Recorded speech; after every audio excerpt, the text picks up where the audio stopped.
एक छोटे से गांव में रामू नाम का किसान रहता था। उसके पास ज़्यादा ज़मीन नहीं थी, सिर्फ 2 बीघा खेत। घर कच्चा था, कपड़े पुराने थे और जेब हमेशा खाली रहती थी।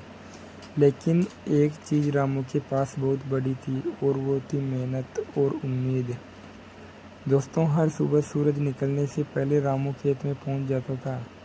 गर्मी हो, सर्दी हो या बारिश, वो कभी काम से पीछे नहीं हटता था। गांव के लोग अक्सर उसका मजाक उड़ाते थे।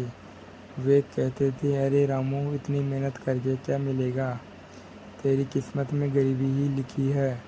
रामू बस मुस्कुरा देता, क्योंकि उसे खुद पर भरोसा था। एक साल गांव में बहुत बड़ा सूखा पड़ा, फसलें बर्बाद हो गई। कई किसानों ने हार मान ली, लेकिन रामू ने हार नहीं मानी। उसने सोचा, अगर पुराने तरीके काम नहीं कर रहे हो तो कुछ नया करना होगा। रामू शहर गया। वहाँ उसने आधुनिक खेती के बारे में सीखा, ड्रिप इरिगेशन, जैविक खेती और नई तकनीकों के बारे में जानकारी ली।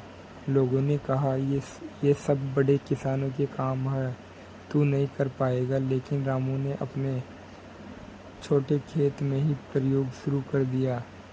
उसने कंपनी में सब्जियां उगाई, जैविक खाद बनाई। धीरे धीरे उसकी फसल बाकी किसानों से बेहतर होने लगी।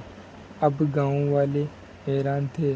जिस खेत में पहले मुश्किल से गुजारा होता था, अब वही से अच्छा मुनाफा आने लगा। रामू ने हार नहीं मानी।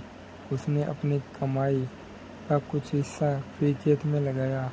कुछ सालों बाद उसका छोटा सा खेत पूरे इलाके में मशहूर हो गया। लोग दूर दूर से उसकी खेती देखने आने लगे। एक दिन जिले के बड़े अधिकारी गांव आए। उन्होंने रामू को सर्वश्रेष्ठ किसान पुरस्कार दिया। स्टेज पर खड़े होकर रामू की आंखों में आंसू थे।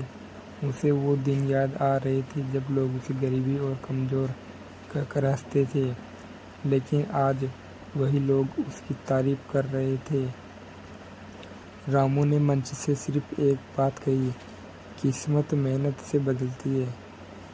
अगर इंसान खुद पर भरोसा रखे तो छोटी शुरुआत भी बड़ी सफलता बन सकती है। उसकी बात सुनकर पूरा गांव तालियां बजाने लगा। धीरे धीरे रामू ने दूसरे किसानों को भी नई खेती सिखानी शुरू की। अब गांव के कई किसान सफल होने लगे। रामू सिर्फ अमीर किसान नहीं बना, वो लोगों की उम्मीद भी बन गया। दोस्तों, ये कहानी कैसी लगी? अगर अच्छी लगी हो तो इस वीडियो को लाइक जरूर करें। जय हिंद, जय भारत।